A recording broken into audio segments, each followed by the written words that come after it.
Hey guys, welcome back to Alternative Smallholding. It is Thursday. It's Thursday. I've come up here to try and find a trail because I am planting the garden beds at home and I can't find one. And I can't find one here either. I don't know what I do with things. I have a terrible, terrible memory. I forget where I put everything and then I can't find anything when I need it. But today is rather scorchio and glorious, so I thought whilst I'm here, oh my gosh. Yeah, we're going to have to pay attention to this immediately. I've just seen something behind you that really needs attention. But I thought whilst I'm here, let's do a seedlings update for anything that we're growing that is tiny or anything in a tray. So we're going to start behind you because this needs the most attention, so let's go and look at that. So this is the potting bench. We have some Cocoa Sophie coming through. Woohoo! This is very dry. We didn't come up here yesterday because I'd given everything a really, really good soak the day before. Obviously wasn't enough. So these are our beetroots, Crosby's Egyptian, and then Ditchigoa, which is the ones that when you cut them down the centre are like candy cane stripes. I've never done them before, so I'm really excited because they look so pretty. These are red cabbage ready to go out. Rock and core beans looking good. And these were sown by Rue. I've got a salad mix tray here which I'm going to take home with me actually because it keeps drying out and I need to pick it for my salads. So that can go down there. Then look, we've got some red noodle beans. These are like the yard long beans. Oh gosh, I'm so excited. I have been waiting like three years to grow these babies, and last year I thought I'd got them and they turned out to be the wrong seed sent to me, and they were dwarf beans and not noodle beans in the slightest, and then the supplier didn't have any left, so I didn't get to grow them. But this year I am promised that they are the right beans, so fingers crossed I get noodle beans this year. Look at these poor sprouts. My gosh, babies, you need a drink, don't you? You poor neglected little plants. And these are broccoli, so calabrese, and Rue's onions, which I really need to plant. And I need to put on my amaranth. And I need to do something with the chard and sort out the leeks and the next lot of leeks. So much to do. This time of year is so busy and full of jobs. It is lovely. I absolutely love it, but sometimes it can be so overwhelming and you just think, just want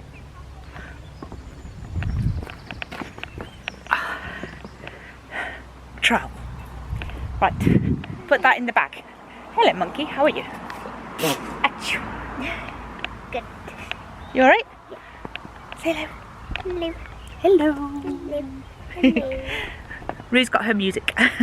Yes, there's so many jobs to do, and you think one day I can just take one day away from it and it'll be fine, but gosh, so much. So yes, that lot's doing fine. I just need to water them. These are more beans that we're growing. So these long trays are all our dwarf beans. They're Ferrari, so they're like our bush beans. We love those. And these are Cocoa Sophie, which some lettuce that I need to sort out. Seed potatoes are doing grand, and then these are all of Rue's tomatoes that we still haven't sorted out a sale for. I really need to. But what I am doing with them at the moment is I'm swapping them for things. Like tonight I'm going to pick up loads of like money cactus cuttings. So I really want loads and loads of houseplants, but I specifically want trailing ones, and I can't find any decent ones anywhere that don't cost like 500 million pounds. So I found a lady and she's given me some of her baby like trailing cactuses as cuttings, and in exchange she's getting some tomato plants. So I like doing that. These are our tomatoes. So as you will notice, there's not as many there anymore, and you'll see why in a bit. I think some of these are our ones as well. Oh no, you fell down and you've bent. Oh no. And then those ones are to go as well, and I need to hoe this. Now the seeds have germinated, the plan is to hoe this. So these are seedlings, but seedlings that are not required. These in here They are cauliflower all year round. It's easier to do from the top, probably. Cauliflower all year round. Scarlet kales down there. Don't take my cardi. They are Romanesco. I think there's more Romanesco and there's some Sicily purple stuff. There's just a lot of brassicas, which I cannot wait to get planted. So these on here, my sweet corn, not bad germination. They are looking dry again, but again I soaked them. But I think we had, last count, we had 65 out of 115, which is not as good as I wanted, but it's not terrible. So we'll finish in the greenhouse. We'll finish up there. I need to pick some lettuces now because they are looking really nice, and there's the big red ones up there. I'll take up to those. Woo, slippy. Look at those. Aren't they gorgeous? Really flashy, shiny red. Yum yum. I'm not going to do a full tour, so I'm not going to show you everything, don't worry. I'm just trying to find where all the seedlings are. What do we have? We have the small brassicas, not brassicas, that we planted down here the other day. If I can get through the forest of broad beans. Look at them. These are cauliflowers that we planted 2 weeks ago or a week ago. Doing grand. And the broccoli rabe, because we didn't pick it, has gone to seed. Typical. But there are some small florets on there still that I can pick, and I may have them this evening. Everything else doing fine. Not going to show you all that because we will have our May tour coming up soon. We've got a new area. Now, I have filmed this twice, okay? First time I was just like, didn't make any sense. Ramble, more than usual. Second time, we just had technical difficulties. So I will show you now what we have done here, finally.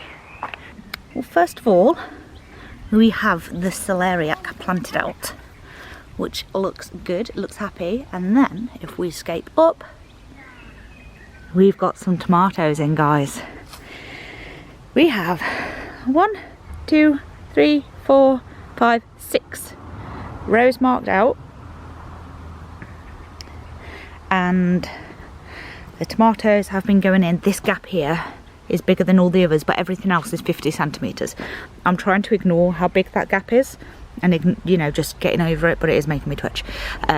So here, I am going to say these for my records because I haven't wrote this down yet. So we've got, first row is 1, 2 great white purples, and I'm allowing them to go to flower now. And then we've got 2 black crim, and then we've got 4 Kosovo. Now, what I am pleased about is these Kosovo, which are a cooking tomato, they looked quite sickly when we put them in. But now they're looking much healthier. Much healthier. They've greened up a lot. They just look really good. So we've got a lot of those to plant. I think we've got, there's 8 in here. I've planted 10, maybe more at home. I think, no, about 15 at home. And then we've got all the rest to put in different places around the plot. But it's going to be something that we do over time. Now, we did want to use the rotavator to just soften up these rows. Don't shout at me. No judging us, okay? Just down the rows. So where the holes are here, can you see? Hey little bee, what are you doing? What are you doing in there? So where these rows are, where each cord is, we wanted to rotate just down that row. It's hard to see with this shade and light, isn't it? I'm sorry. But down each row and then have the path in between. This soil is really, really hard. Even after digging it, this is what it goes like.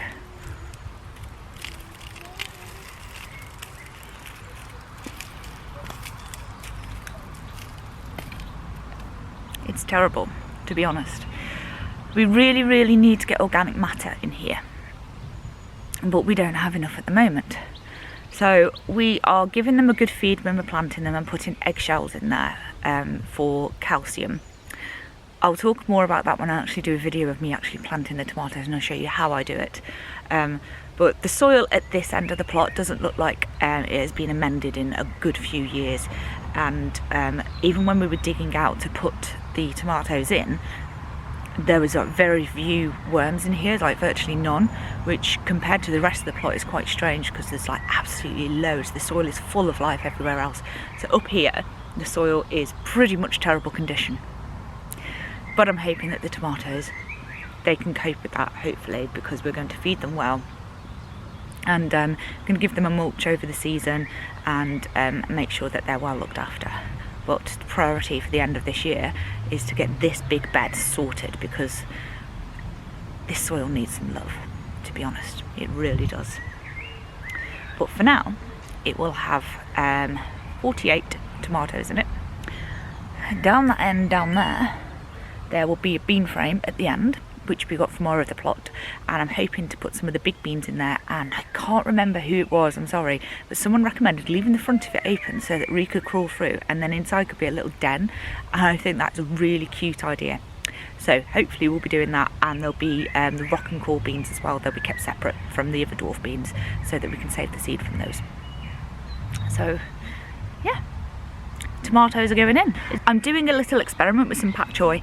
I planted some directly into the ground, as well as the purple bok choy that I planted a couple of weeks ago, and whilst they haven't been eaten by slugs, they have been totally and utterly decimated by flea beetle. So they're done, they're dead. I've planted some in here with the garlic to see if either the scent of the garlic or the netting or whatever meant that they grew in here. So I'll show you how these ones are getting on. And I've also planted some at home in pots separately, and they're doing just fine. They look lovely. But I'll show you how the ones are doing in here with the garlic. Well, these actually aren't doing that badly. Can you see? Am I in the shade or light or whatever? That one looks fine. This one looks fine. That one has been munched a little bit, but I think that's probably more slug than flea beetle. So, and the ones across the back look okay as well. So it looks like this netting does offer some protection against flea beetle. Is my hair stuck on my face? Sorry.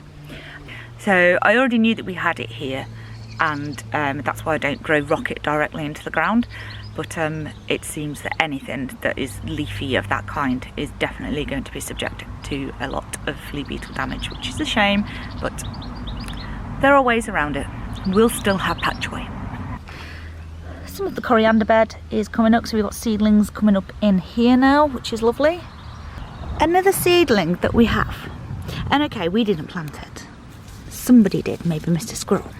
But we've got some baby oaks, and there's a couple more up the top as well, and we plan to keep them. And what I want to do with them is I want to take them up, pop them on and keep them and let them grow, because the oak here, the oak there, absolutely magnificent tree, and I absolutely adore it. I have an affinity to oaks, and we would love to be able to pop these on, and then eventually when we get our own proper smallholding on our own proper land, we'll be able to plant some old English oaks, and we can bring them from here with us, and I think that would be really nice. So it's like a journey. We're like planning for our future already, which of course we're doing that every day, but it's a nice thing to do, to grow a tree on the idea that one day soon, hopefully in the future, you'll be able to plant it and watch it grow. So those will be coming with me. Okay, I will show you the greenhouse, and then I'm going to have to get on and water some things. I wasn't going to do any watering until I got here tonight, because we're coming up this evening and we're having a play date here with Rue and her friends. But those brassicas look desperate for a drink, and there's a few other things that are desperado too. So I'll water those, and then I'll do everything else tonight. So let's go in here. In the greenhouse, it is too hot for the thermometer apparently. Start from this end. We've got our experiment cucumbers that we sowed in February. Aren't actually doing anything. Potted them on, just stayed exactly the same.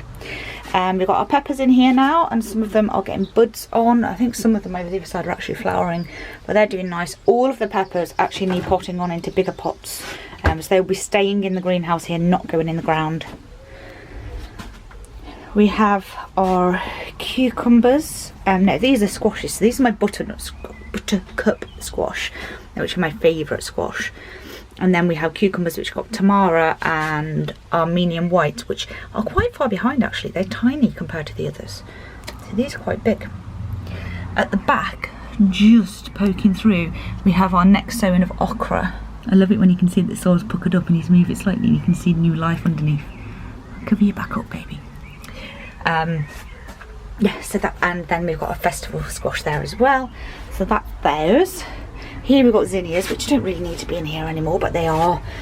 The butternut squash did finally germinate. They need potting on, separated now. And then we've got all sorts of squashes in here, like curry squash and chihuahua. And we've got our malachite box. This is the one malachite box tomato that I've got. I actually sowed about 50 seeds of it, I think it was in the end. No, it wasn't 50. It was about 30. I think it was 30 seeds and one germinated.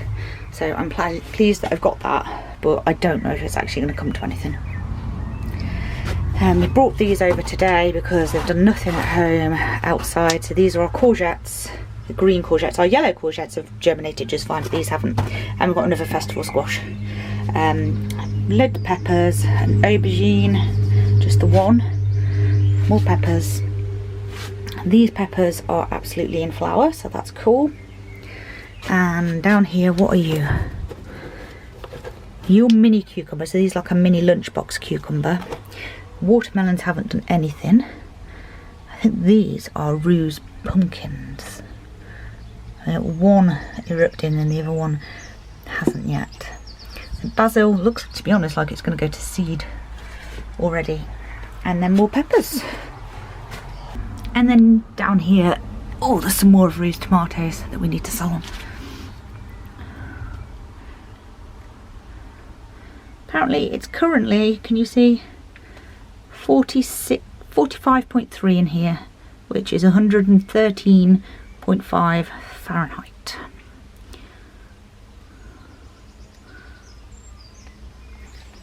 I'm going to leave that down there out the shade. Right, I'm going to get on and water everything, and then we'll be coming up later tonight to do some more work. We need to get the last of the potatoes in, desperately. And I think I need to pot some things on and plant some things out. So if I remember, I will charge this camera when I get home, and then I'll bring you with us. So thanks for watching. This is Jazz and very briefly Rue from Alternative Smallholding, and we have just done a little seedlings update to show you what's going on at the plot, and I may actually film a separate seedlings update to show you what's going on at home too, because there's still plenty of things there. So see you soon. Take care and thank you for watching. Bye bye.